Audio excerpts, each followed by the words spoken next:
Hello, friends.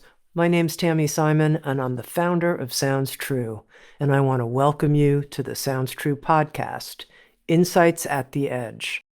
I also want to take a moment to introduce you to Sounds True's new membership community and digital platform. It's called Sounds True One.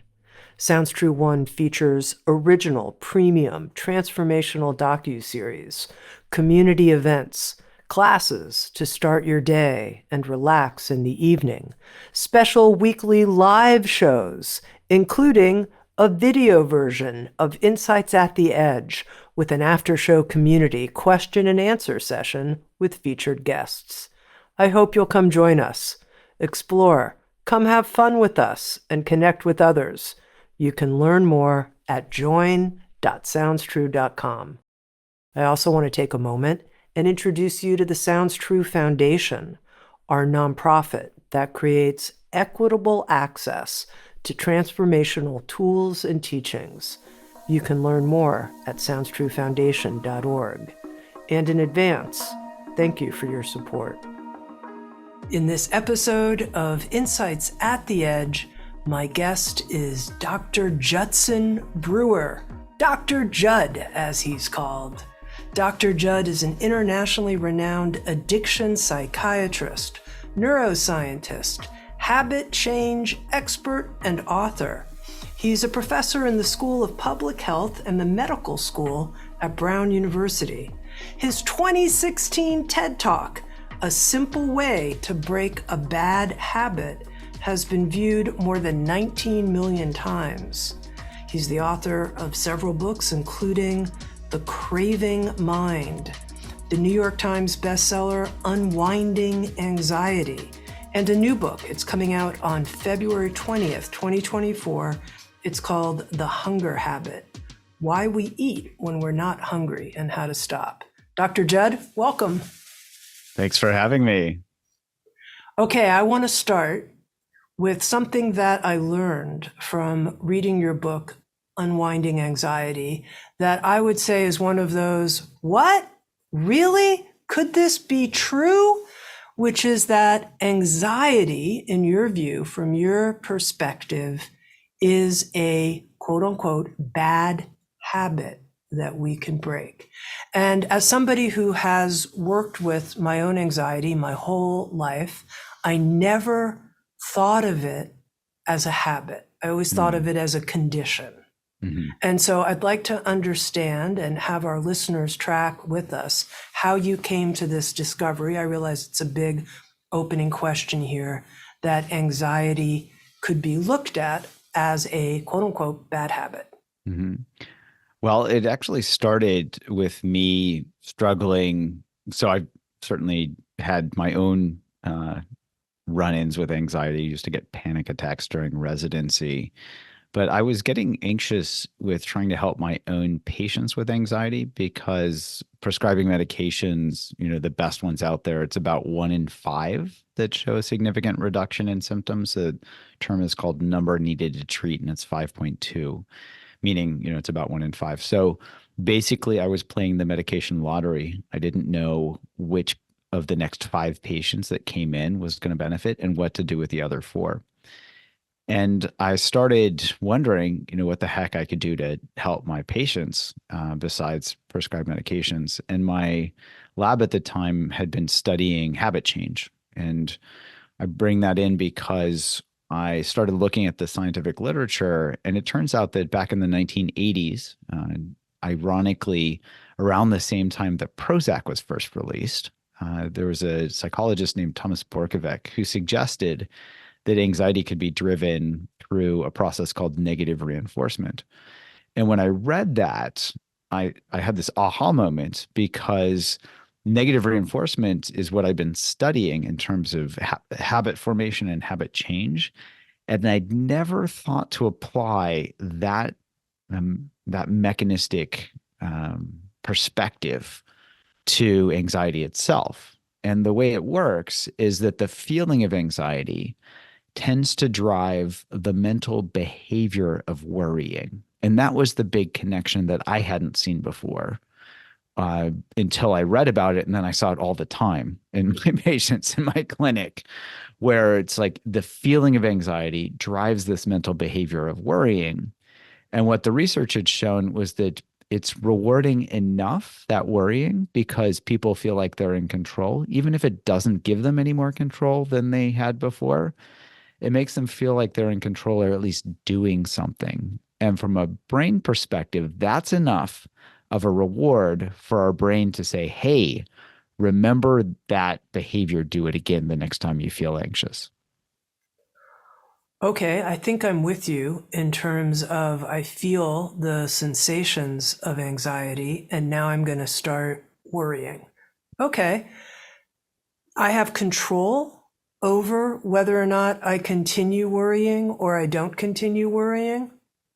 Well, any behavior can be learned, and any behavior can be unlearned if it can be learned. And so we have some level of control, and we also we may not have control. And where we can gain control is by learning how the system works as compared to trying to force the system. So I'm sure there are plenty of people that have noticed that worry isn't that helpful in their life, and they just try to stop worrying.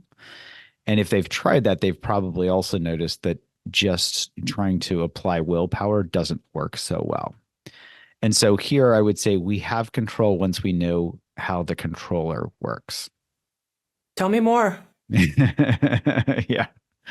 Well, I'll start by saying, and we can double click on this later if it's helpful, but the willpower piece seems to be where most people have been focused, whether it's anxiety or overeating or anything, in terms of changing any behavior. But from a neuroscience standpoint, willpower is not even in the equations when it comes to habit formation and habit change. And That makes really good sense to me and has also been my instinct as someone who has a really strong will. I have not found it helpful when the worrying train is off into the races. mm-hmm. So here, what we've found over the years is that just understanding how the process works is a really helpful start for people. And our brains are set up to not like uncertainty. So uncertainty is a driver for us to do something. If you think of our ancestors and they heard some rustling out in the bushes outside of the cave or or whatever, they couldn't just roll over and go to sleep and say, oh, it's probably nothing, because it probably could be something that's going to eat them. And so our brains are set up to really try to minimize uncertainty. And what that does is give us this mechanism so that we will go and get information. Now, that's all well and good from a survival standpoint, but in modern day, when we take that uncertainty and we apply it to future experiences where we don't actually have control or we can't actually get information, that's where we get this evolutionary bottleneck. Where, think of the uncertainty piece. That's what drives fear often. And fear is a very helpful survival mechanism. But when you apply fear to the future, then we tend not to do so well from a survival standpoint. Now, just to be clear, planning and thinking about the future is one thing that can actually be helpful. And that's a more recent evolutionary mechanism that humans have. But when you take that and you mix it together with fear, when it becomes fear of the future as compared to planning of the future, that's when we start to get stuck in these worry loops. And what's been shown is that when we worry, we actually have more trouble planning and thinking into the future. And we just feel pretty bad right now. All right, Dr. Judd. Here, I think most people are tracking with you, and they're saying that to themselves inside, a lot of the things I worry about are very uncertain. Mm-hmm. There are no answers. If I could find answers, my worry, go look this up, go do this, go do that.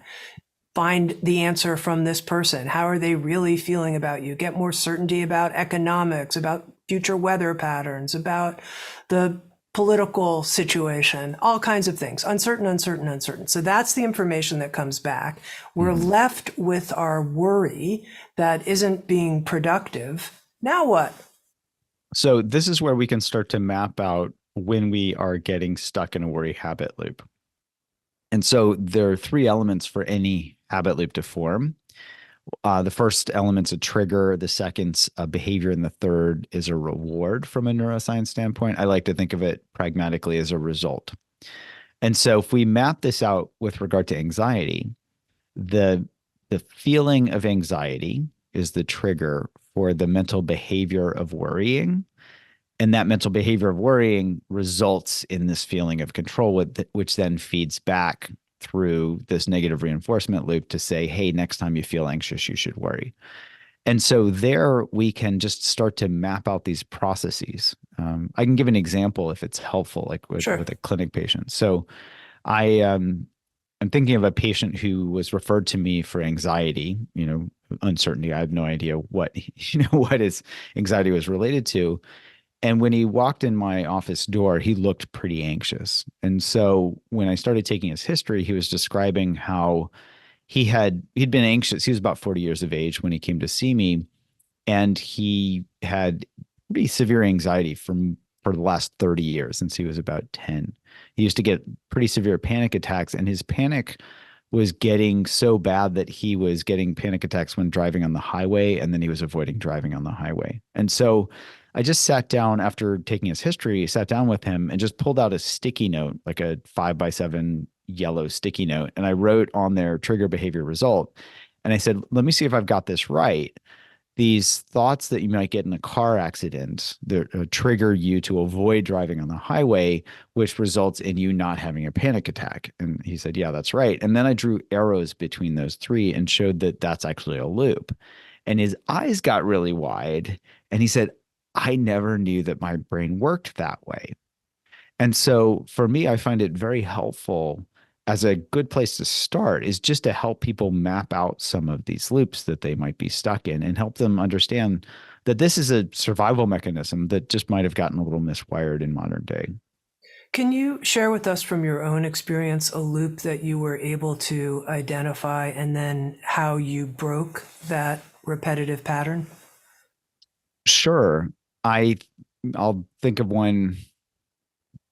Fortunately, I'm thinking I haven't had a severe panic attack in a while, but I'm thinking of a time when I was in the ocean and was, not too long ago, and was kind of caught in the middle of some wave sets that were kind of coming down on my head. And so, starting to panic a little bit because, not so helpful if you can't breathe. And I noticed that that panic was coming up. And, at this point, I'd been practicing mindfulness for about 25 years. And so I could start to notice those as thoughts, and I could start to notice the feeling of panic. And by noting those, I could also see that that wasn't going to actually help me in that moment. It was actually going to make things worse. Panicking was going to use up my energy and not help me, do what I needed to do. And so just noting those and being aware of them helped me, not get caught up in that, in getting into a panic cycle, and then, go back up for air and do what I needed to do. And then, obviously I made it through that. When it comes to generalized anxiety, sometimes I think it's hard to know what the trigger is. Like, it's the end of the day. Oh, now I'm not working anymore. I have a chance to just sort of be with myself. And I'm not even sure what I'm feeling anxious about. What happened? Was it what I said during XYZ conversation? I could have done this or Y. Is it what this other person's thinking? Is it, who knows? Mhm. So, do we need to know what the trigger is to start to break and unwind, as you say, anxiety? I'm glad you bring that forward because that is often what the logical brain thinks. It's like, oh, if I could just find the triggers, I could deal with them, I could avoid them, I could work with them, I could change them.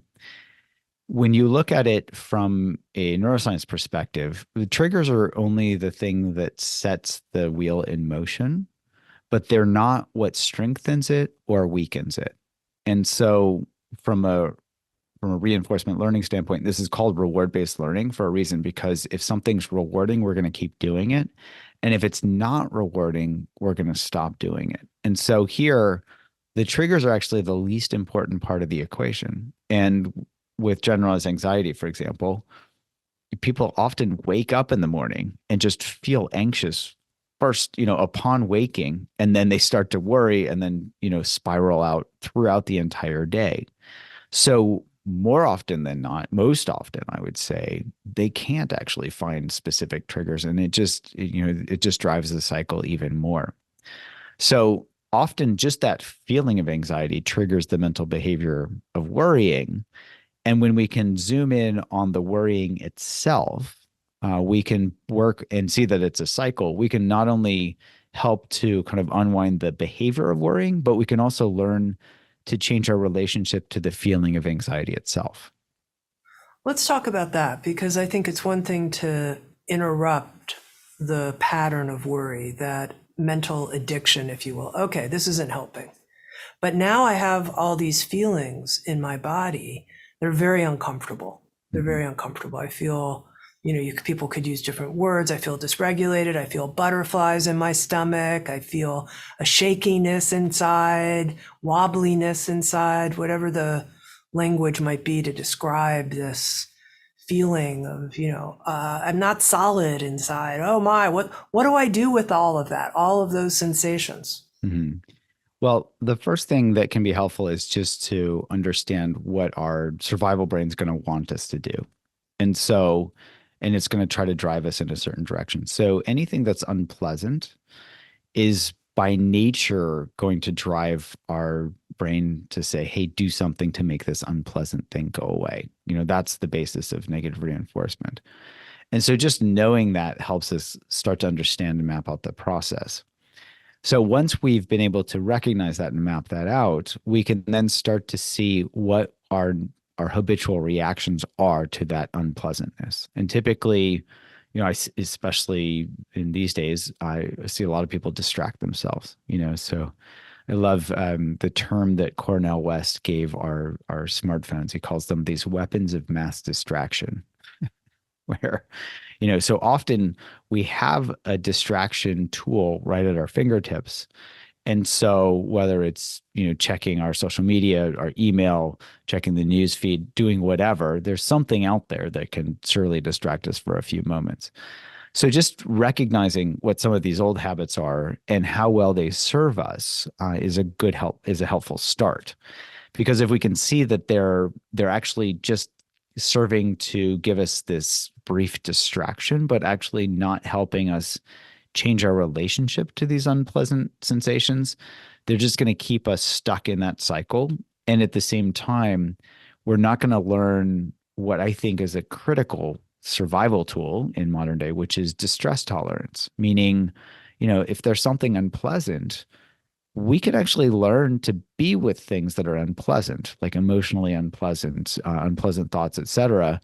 But in modern day, more and more and more, we're being trained, in very subtle ways to not tolerate any type of distress, whether it's, a little bit of physical pain, oh, quick, take a painkiller, whether it's emotional pain, quick, distract yourself or eat some food or something like that, as compared to saying, hey, discomfort, that's actually, part of life. Not that we should, look to make our lives to kind of wallow in suffering, but just to see that this is a natural part of life and that we don't have to run from it all the time. Now, I want to talk more about growing our distress tolerance, but before we do, let's talk more about distraction. It works, it seems, for a Mhm. few. It seems like if I watch a movie, if I scroll on my phone, if I do that for a period of time, I notice I kind of feel better afterwards. And I think, did I waste a couple hours or did I somehow self-medicate, quote unquote, in a way that it didn't actually cause any harm. Nothing Mhm. bad happened. I didn't go to open the refrigerator and, eat a bunch of stuff or smoke a bunch of stuff or say mean things. I just, played with my weapon of mass distraction and I feel kind of better. So why do I feel better when I'm distracted and what's so bad about that? Yeah. So this isn't to say that there's something terrible about distraction. And sometimes that's the only mechanism that some people have at their fingertips, in the moment, right? What what it doesn't help us with is learning to develop that distress tolerance. And the other thing that it can develop is our dependence upon distraction.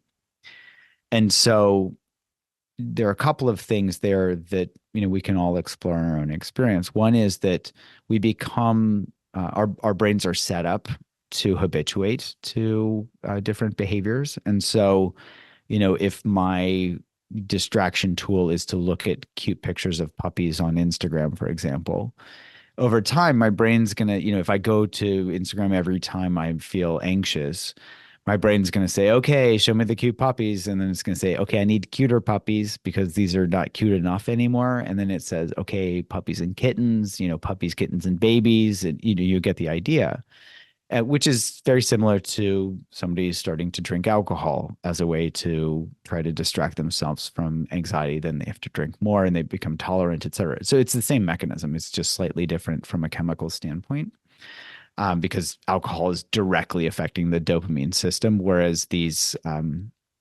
behaviors are affecting the dopamine system, but not specifically hitting the benzodiazepine receptors, for example.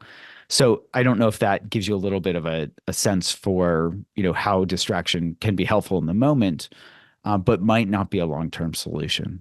I think of it as, if we have poison ivy and it itches and we scratch it, it might feel better in the moment, but it's actually going to keep that rash around for a while longer. Well, the reason I'm bringing this up, and I'm going to stick with it just for another moment, is in Unwinding Anxiety, you talk about the importance of the disenchantment process. Mhm. When we become disenchanted with whatever, this is my language now, whatever coping strategy we have to not feel quite so terrible, to deal with our distress. And, Mhm. it's one thing I can understand getting disenchanted. You use the example right now of scratching the poison ivy. It's easy to get for me to see getting disenchanted with that because the poison ivy spreads and the red thing Mhm. gets much worse and it's all over my arm and face now. And that's, I don't want to do that. And even with Mhm. worrying, I can see I'm getting so upset and I'm just, becoming like a dark mess. I don't want to do that. I'm getting disenchanted. But when I'm distracting myself, I'm kind of going kind of quiet in a Mhm. way. Help me Mhm. get disenchanted with distraction, Dr. Judd. Well, and I think you're bringing up a really good point, which is, if it's helpful and we don't see the downsides to it, we're probably not going to get disenchanted with distraction.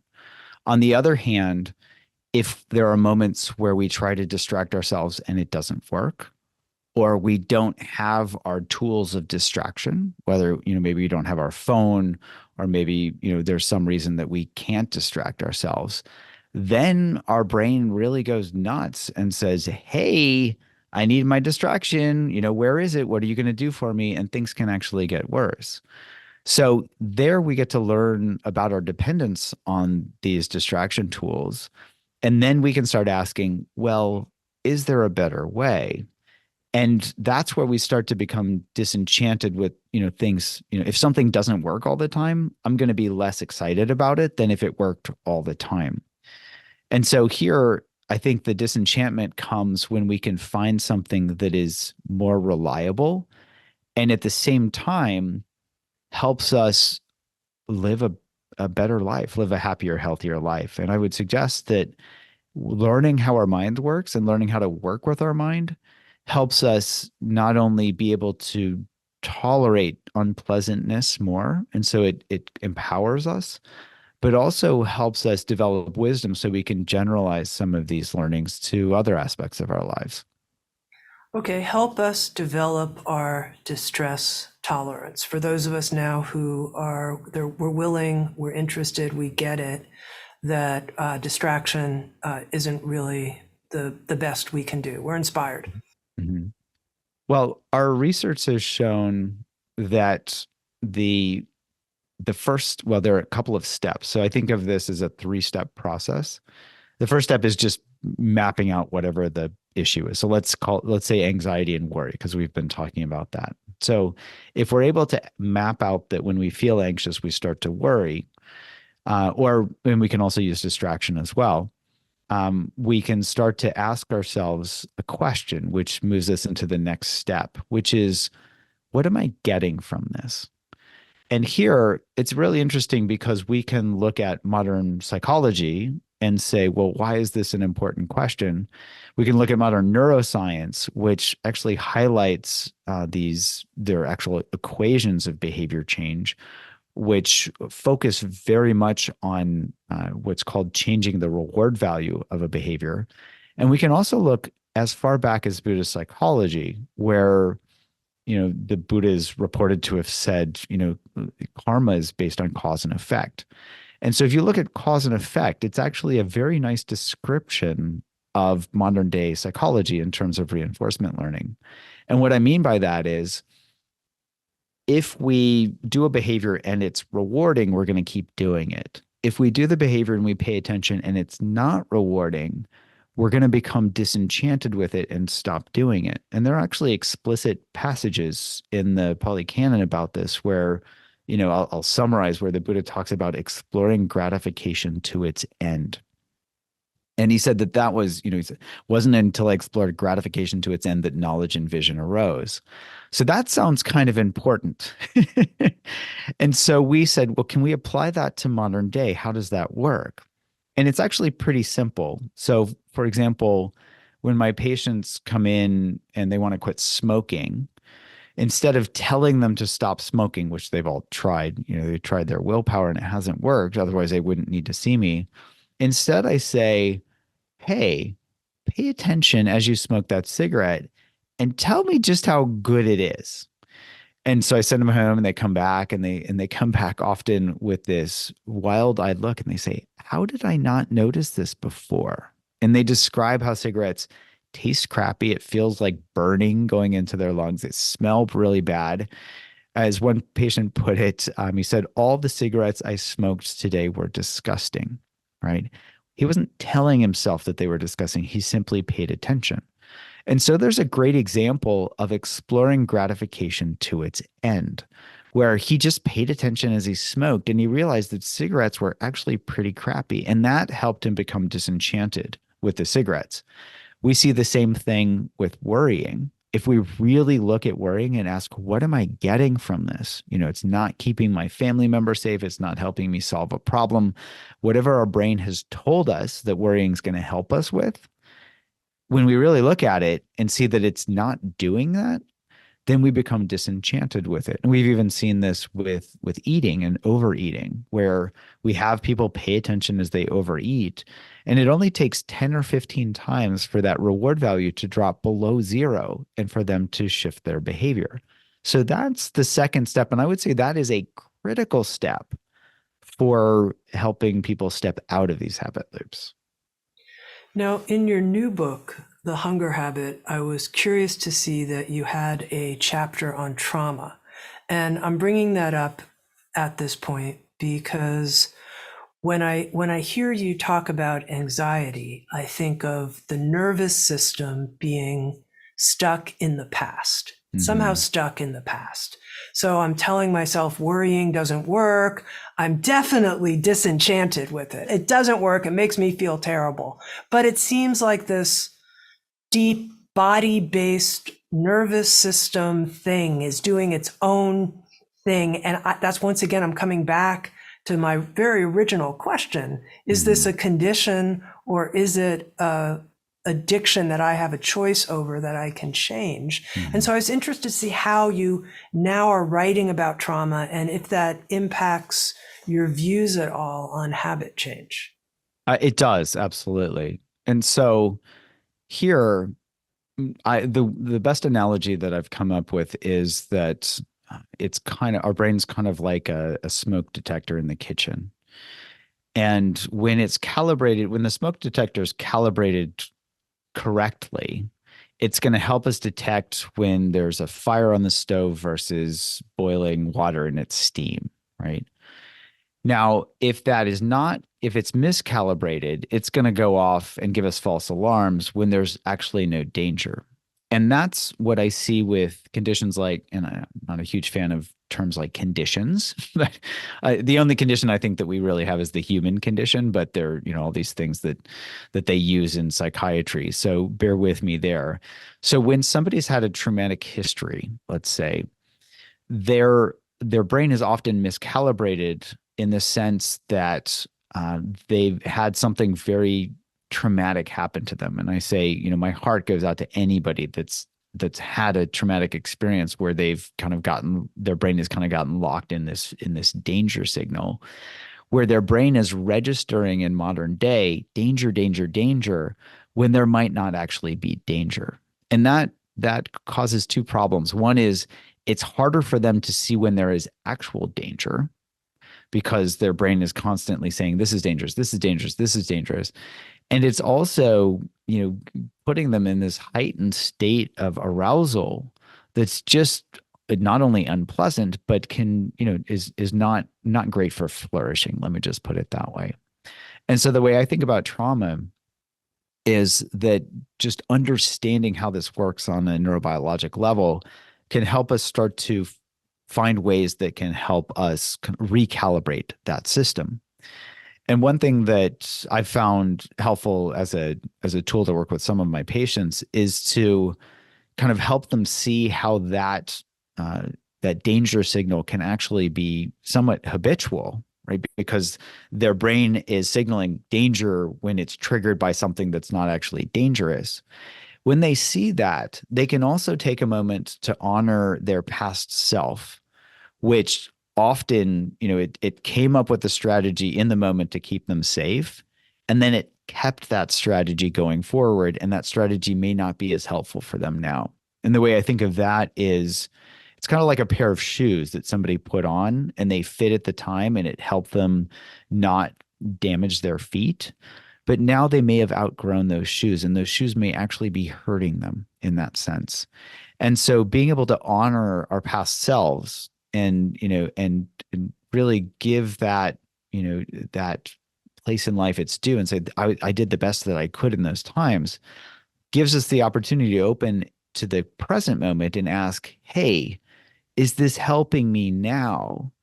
And if it's not, open to being able to change the kind of the habitual behavior that comes with that hyper arousal. I'm not saying it's easy, but that can help us start to explore that as compared to just being stuck in it. Okay, so say a bit more about this, and maybe you could give an example of someone that you've worked with who had a trauma history, and it could be inherited family trauma or Mm-hmm. early childhood trauma. And they say, I understand conceptually what you're saying about honoring this, old pair of shoes that I don't want to wear anymore. It does not fit. I don't want Mm-hmm. it. But my nervous system, biology, still has this wiring in it. And I haven't yet developed the distress tolerance you're talking about. I want to, so I want to hear Mm-hmm. more about that. But there's a Mm-hmm. lot of distress here that feels outside of my ability to work with it. It just goes off. It's unconscious. The calibration is so far off. Yeah, absolutely. Absolutely. So I'm thinking of just a representative of many people. So a patient that I think he was in his 60s when we started talking about this, and he had had early childhood trauma. And his only, as a kid, as a kid, the only thing he had control over was his own mind. And so he started worrying as his coping mechanism because that was what made him feel like he had some semblance of control. And he had carried this forward with him for, 5, 6 decades. And when we started talking about this, he really, this is where this shoes analogy came up. It was actually working with him. And he realized that it was actually holding him back. And so what I do with anybody that's struggling in this way is first find ways that they can ground themselves in those moments, right? And there are lots of wonderful techniques that can help people ground, whether it's bringing awareness externally. Uh, I, I sometimes have people just use this mantra, feel my feet. I learned that from somebody years ago, where it's just like, our feet tend to be a pretty safe place and they can help ground us. And so just bringing awareness to our feet for a few moments, or taking some grounding breaths, or you may be familiar with the 5-finger breathing exercise, where as we breathe in, we trace up the outside of our pinky. As we breathe out, we trace down. And in the course of 5 breaths, we can trace each finger. We can do that again, pinky to thumb, thumb back to pinky over a course of 10 breaths.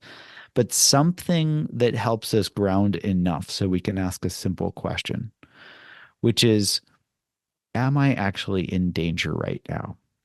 And it's an important question, not just to ask conceptually, but to ask experientially. Look around and really show our brains what's actually happening, so that our brain, which is saying danger, danger, danger, can see. I mean, if there is danger there, right? If we're about to walk into a busy street or something, we can take appropriate action. But if there's no danger there, it helps our brain see very, very clearly that no, this is a miscue. And when we're grounded a little bit, we can start to separate and kind of unwind that learned association between whatever the trigger was and this hyperarousal in our autonomic nervous system. And over time, that's where we can start to unwind it. So there are lots of techniques like EMDR and other practices that help people do this type of dissociation. Not dissociation is not the right word. Unlearning. And in these even simple practices, simple grounding and simple mindfulness practices can be helpful here as well. But I find pairing that in the environment with that simple question is also really helpful for the rewiring piece. Okay, I'm going to ask you a really direct question, Dr. Judd. Do Yeah. you think that anxiety is a mental addiction? Not necessarily. So the feeling of anxiety, I wouldn't, so the feeling itself is just the feeling, right? If the definition that I learned in residency of addiction is continued use despite adverse consequences. And so here I would look at the mental behavior of worrying. And for some people, they would swear that they are addicted to worrying. And so, if you put the definition in continued use despite adverse consequences, the consequences might not be terribly adverse like we think about with, some chemical substances, but they can be pretty adverse for someone, if somebody's worrying all the time to the point where it's interfering with their life. So I would say there's a spectrum.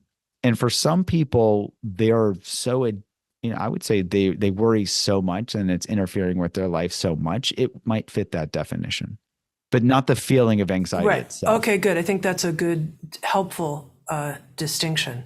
So, in terms of being with the distress of the feeling of anxiety, being with it, is it your experience working people that the more we're able to be with it, that creates some kind of natural resolution?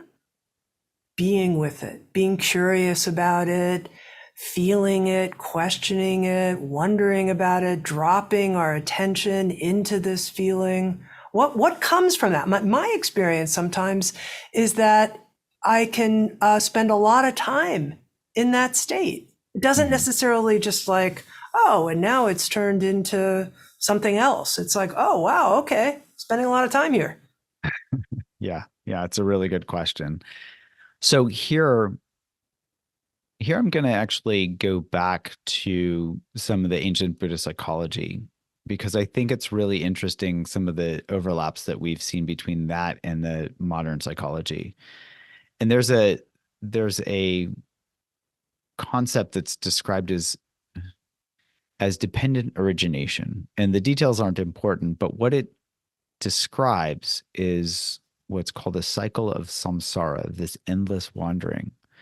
And in that cycle, there are a bunch of links but there are a couple that are really important. One is, they describe these unpleasant or even pleasant feeling tones lead to craving, because if something's pleasant, we crave more of it. If it's unpleasant, we have aversion, we crave less of it.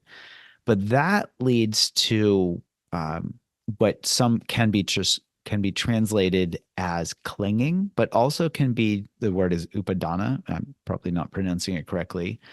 But it can also be translated as fuel or sustenance.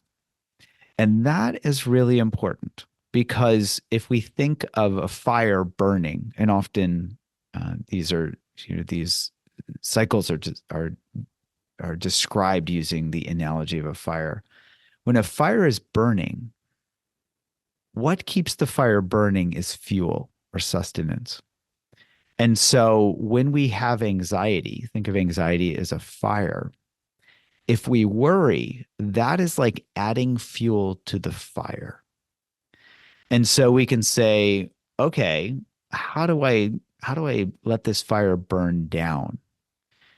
And that's through not adding more fuel to the fire. And so here, to get at your question, there are two ways that we can learn to work with the anxiety. One is to see if we're fueling it, right? Are we fueling it through distraction? Or are we fueling it through worrying? And if we are, those are behaviors that we have control over. We can explore those. We can become disenchanted with them, and we can see what it's like not to distract ourselves. And on top of that, we can kind of add in, maybe think of it as digging a fire line around the fire so it doesn't spread, where we learn to, I think of this as bringing in curiosity as a superpower. I'll put it that way. And what I mean by that is that often when we feel anxious, we have this oh no reaction. Oh no, here's anxiety. I need to make it go away. And that's where we do something, which actually just, it's like blowing on the fire. It makes it worse.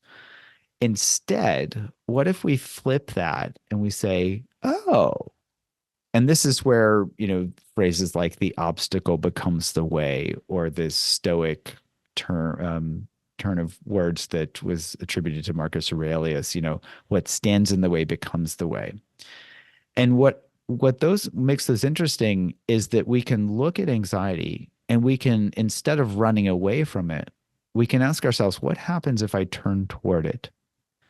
And if we turn toward the experience, and what helps us we don't try to force ourselves to turn toward it, but we use that curiosity as that guiding hand that says, oh, what does anxiety feel like? Is it tightness? Is it burning? Where is it in my body? What happens when I actually turn toward it? We start to learn something really interesting and really important, which is that these feelings make up the concept of anxiety. And when we look at each element by itself, it's not nearly as scary as this big bad concept of anxiety. And on top of that, we start to notice that these sensations are constantly changing.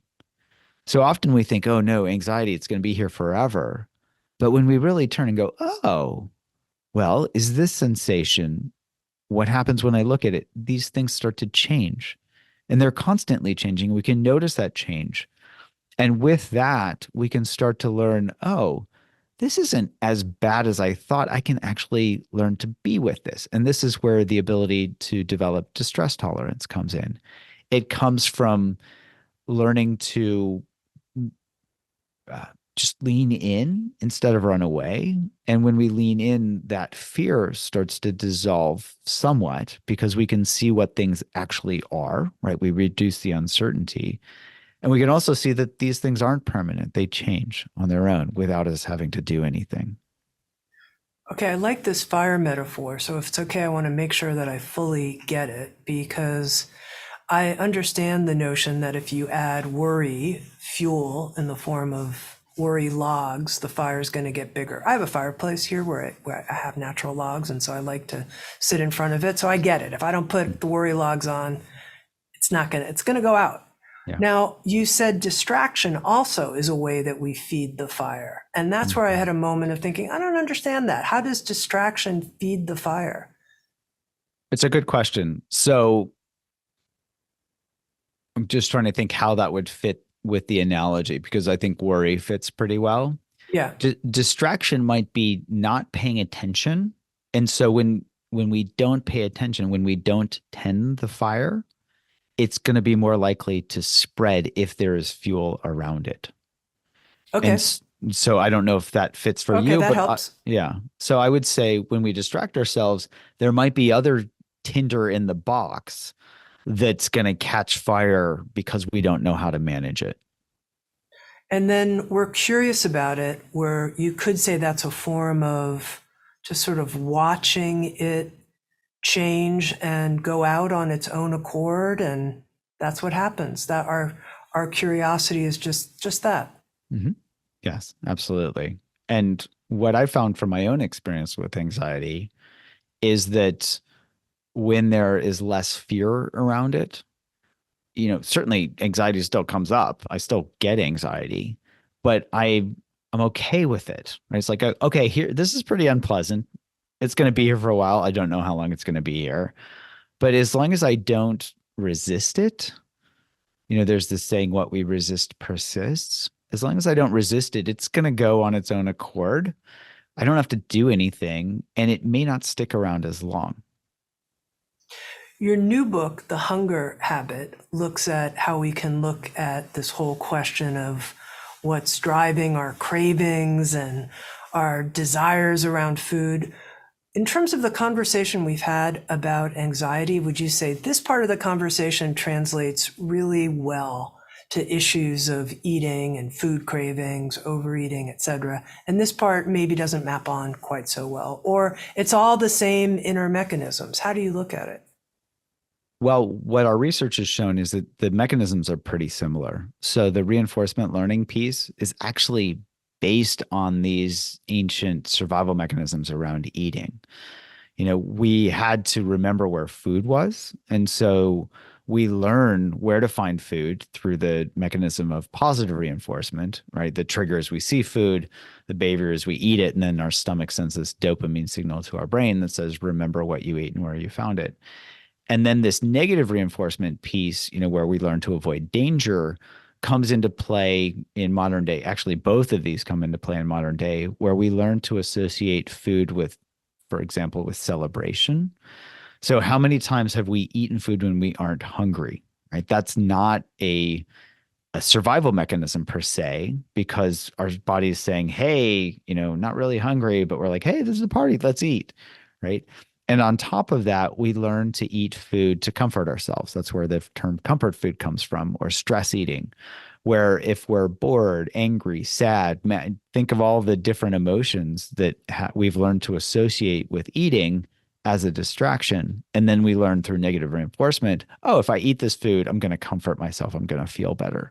So both of those are at play so much in modern day that there's a term that has been, I don't know when the term came about, but recently there's a term called hedonic hunger that's used in scientific studies. It's a misnomer because we're not actually hungry, but it's highlighting moments when we're eating in the absence of hunger driven by emotion, hence the hedonic hunger. That's in contrast to homeostatic hunger, which is the survival mechanism that says, hey, my stomach's empty, let's fill that up. Can you give us an example of someone you worked with who had a comfort eating habit and how your work was able to help them break the habit? Sure. Actually, we can go back to my patient that I talked about before that had panic disorder, because the thing I didn't mention about him was that when he first came to see me, he was 400 pounds. He was at a very unhealthy weight, and his weight was causing health issues for him. So he had a fatty liver, he had hypertension, he had obstructive sleep apnea, and all of these were related to how much he weighed. And so he had, and as I mentioned before, he had started getting panic attacks when he was about 10. And early in life, he had started eating food as a way to try to cope with his panic because he couldn't figure out a way to help it. And, fast forward 30 years, he described that he was addicted to fast food. And so he would eat fast food as a way to cope with his anxiety. So in his first visit, we just mapped out these anxiety habit loops, and I sent him home and had him start mapping out these anxiety habit loops. And 2 weeks later, at his first follow up, he came back and he said, "Hey doc, I lost 14 pounds." And I looked at him because I didn't think that we had actually talked about his weight at that point. We were just focusing on his anxiety, and he said, yeah, we didn't talk about this, but I was mapping out my anxiety habit loops, and I realized that anxiety was triggering me to eat fast food. And the fast food was actually just making my health anxiety worse. So I stopped doing that, as were in his words. And so the way I would put that is that he became disenchanted with eating fast food, right? It was no longer rewarding for him. It was actually anti-rewarding, if we can put it that way. And by becoming disenchanted, it was much easier for him to break that habit of eating as a way to cope with his anxiety. He went on to lose over 100 pounds over the next year and said it was the easiest weight loss he'd ever had because he'd tried everything before. But once he had learned how his mind worked, he could learn, that he actually felt much better when he didn't eat fast food.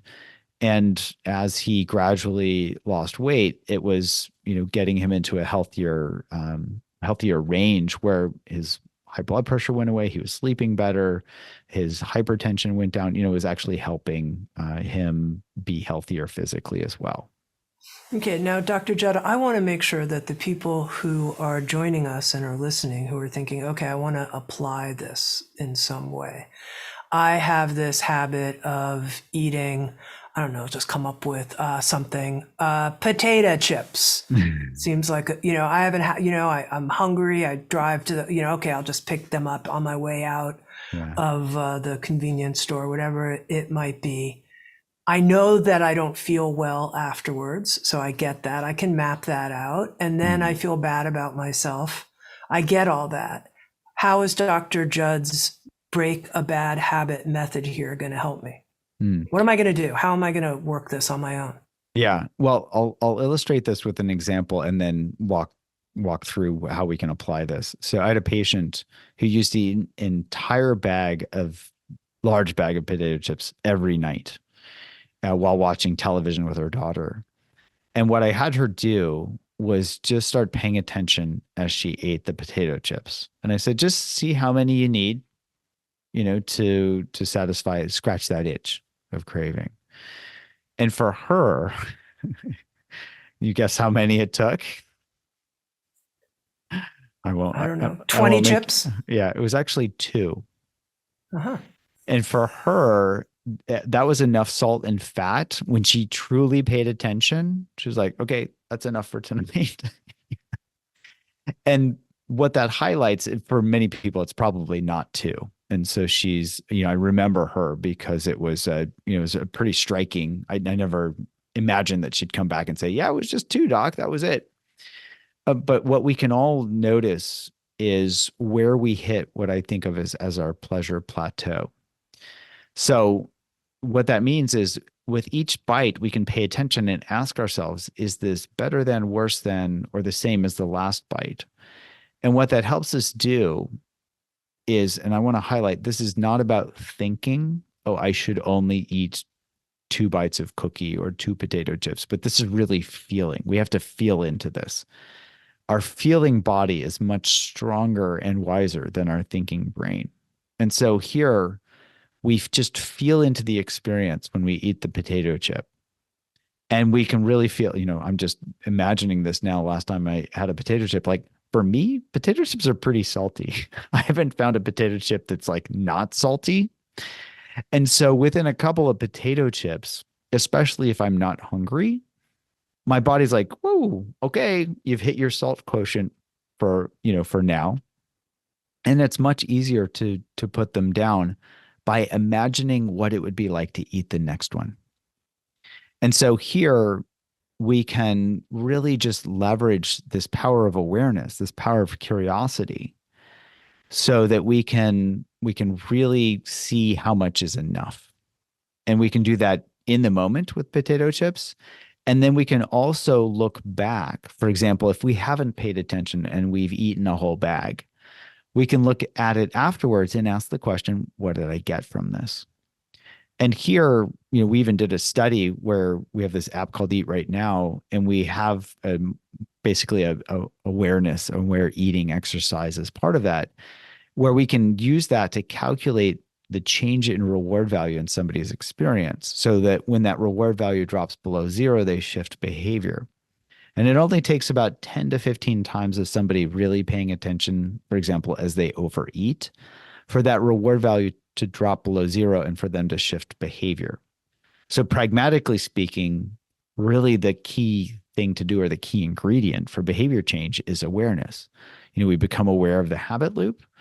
We become aware as we're eating, and we ask this simple question, whether it's how much is enough or what am I getting from this, so that we can really feel into our body and have our body tell us when we've had too much, or whether it's a food that we're really just not as excited about now as we might have been before.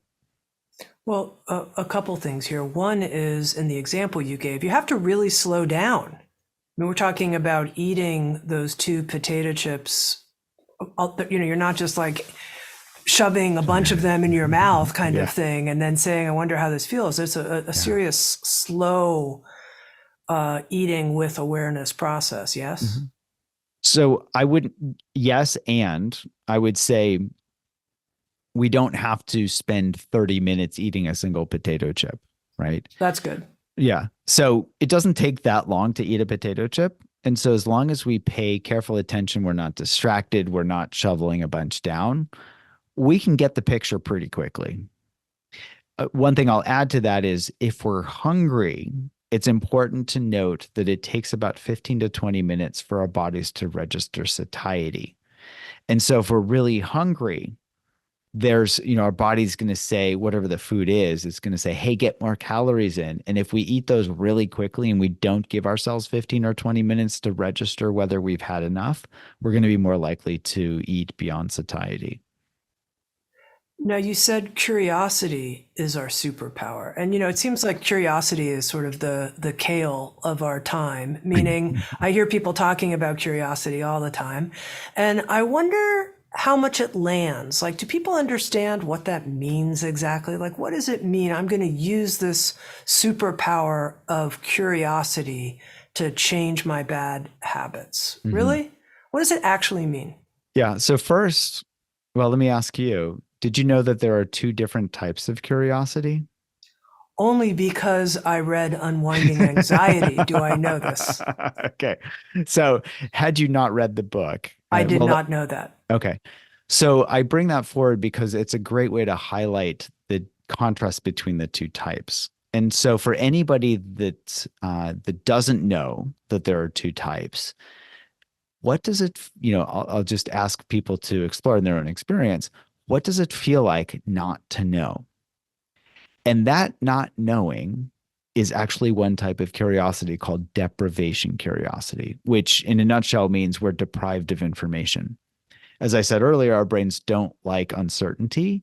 And that is the mechanism that gets us, to go and do something to find that piece of information. And so that itch of what is that? I don't know. I need to go find that out. That's deprivation curiosity. And I mention that because that's not the curiosity that I'm talking about here. Certainly deprivation curiosity, very helpful for survival. But the curiosity that I think of as a superpower is the other type, which is called interest curiosity. And interest curiosity, I like to think of these as deprivation is like a destination. When you get that piece of information, you're at your destination, you're there, you're back to baseline. And so you're deprived, when you get to the destination, you're not deprived anymore. Interest curiosity, on the other hand, is more like the journey. It's the joy of discovery as we go along life. So we're not looking for any particular answer. We're just enjoying the learning process. And pragmatically, I don't assume that anybody knows exactly what curiosity is, but I like to have people really explore it in the moment. And let's use worry and anxiety as the examples where we can use the contrast. So if somebody feels anxious, the mind tends to go into have this, let's say, mental tone of voice that says, oh no, right? Oh no, I'm anxious. How long is this going to last? What's going to happen? Where we start to worry. And that, oh no, tends to feel more closed down and contracted. In contrast, interest curiosity is more of that, oh, what's this? And so we're just exploring. And when we go, oh, what's this? We tend to lean in and we tend to open to our experience. And so we can look at that as a marker, that opening as a marker for tapping into this natural capacity that we all have of interest, curiosity. And so that's something we can all explore ourselves. I like to have people play with one of two mantras, whichever works best for them. One is that, oh, when we're feeling, oh no, we can go, oh, what's that? Or another is, what's this? And that gets us out of our heads and into our direct experience. Like, really is a way to kind of tap into that natural interest, curiosity. Does that describe it enough? Yeah, I have a question though, which is, so let's say I'm experiencing, because I am, deprivation curiosity about solving anxiety forever as an issue. I feel deprived of that answer. And that makes me very curious. Yeah. And what's wrong with that? Why is that a problem? That's a type of curiosity. I want to get to the bottom of something. I feel deprived of the answer. Yeah. So again, deprivation curiosity, very helpful. And we can certainly look for answers. And if we find the answers, great. It's been very helpful. For something like anxiety, we can be looking our entire lives and not find it. And ironically, deprivation curiosity, when we're not getting the answer, can make us more anxious. Now, I'm not going to say, I mean, that excited, I think feels a little far-fetched to me in some situations, but the more subdued, I think I might be able to get there. That's interesting. Like, that's interesting. I want to know more about that. Yeah. And is that an interest curiosity? Absolutely. I want to know more. Yeah. So I think of it as a scale. It's not like it has to be off the charts, rainbows and unicorns. Wow. Oh, amazing. Like we're in awe. Like, oh, wow. Isn't it amazing? I have anxiety. But we can start wherever we are. And one thing that I've found helpful when somebody's like, I have no idea what you're talking about when it comes to curiosity, we just do this little exploration, which is, what's it feel like not to be curious? And with that, we have them explore, I don't know. What does it feel like? And they're actually starting to tap into at least a little bit of curiosity in that moment. Okay, two more questions about unwinding anxiety. One, this, You mention in the book, Unwinding Anxiety, that we can use this, as a kind of mantra and actually bring the sound into our body in some way. And I found that I was very interested. My curiosity peaked highly at that point. And I wonder if you can share with our listeners how we do that. Yes. Well, so there are a couple of ways we can do that. I like the auditory, where we just, it's kind of like warming up, vocal exercises. So we can warm up our curiosity just by going, what's it like to, or, oh, I wonder what it's like. How do I feel when I go, oh, so it's kind of like me, la, la, la, oh, that type of thing. And the other thing that's so fascinating, I love science. There's so many interesting things about learning about our world. This actually goes back, I want to say that even Darwin wrote about this, but I may be wrong. So if we look at our eyes can be a big tell, not only in poker, but in life. And what I mean by that is we can look to see what our eyes are doing and how we've learned to associate different eye patterns with different emotions. So, for example, when we are angry, anger tends to be associated with focused behavior because it says, I don't like this. I'm going to make this change. And we can all think, what's it like when we are angry? What do our eyes do? Well, our eyes tend to narrow down because we're not taking in information at that time. We're focused on action. In contrast to that, when we're really curious, what do our eyes do? They tend to open really wide. Oh, our eyes open because they're taking in information. And so we can actually hack what's called somatic memory, right? Where we've learned to associate different eye patterns with different emotions. When we're not feeling that anxious or when we're not feeling that curious, we can actually open our eyes really wide and see if they actually help kickstart that process. It's kind of like, throwing a car in second gear, as you roll down a hill to jumpstart it. Okay, I'm going to open my eyes really wide. I'm curious about the title, Unwinding Anxiety. I read that was your wife's idea, but tell me about this image of unwinding. Well, with anxiety, we feel all wound up. We feel closed down. We feel contracted. And so when we bring curiosity in, we naturally let that spring, when we're all wound up, springs are not, they're not, from an entropic standpoint, springs want to naturally springs, they want to become sprung or whatever the verb is for that. And our bodies are not naturally prone to getting all contracted and wound up. We do that to ourselves. We add energy to the system and wind ourselves up.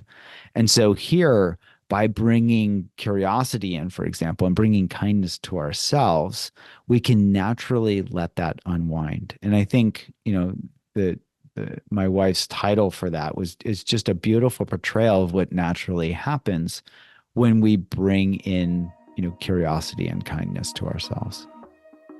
I've been talking to Dr. Judson Brewer. He's the author of the New York Times bestseller, Unwinding Anxiety, and a new book.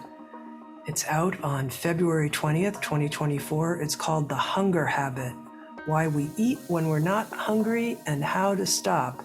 And I just want to thank you, Dr. Judd, because, sometimes when I've spoken to people who are habit change experts, I don't feel the level of compassion and respect for early trauma and the kind of field of love that you're bringing to the topic. And I so appreciate that. And it makes me feel really welcomed into the conversation and optimistically curious about what will come from practicing your approach. So thank you so much. Well, thank you. And if you'd like to watch Insights at the Edge on video and participate in the after-show Q&A session with our guests, come join us on Sounds True 1, a new membership community featuring award-winning original shows, live classes, community learning, guided meditations, and more with the leading wisdom teachers of our time. Use promo code PODCAST to get your first month free. You can learn more at join.soundstrue.com. Sounds True, waking up the world.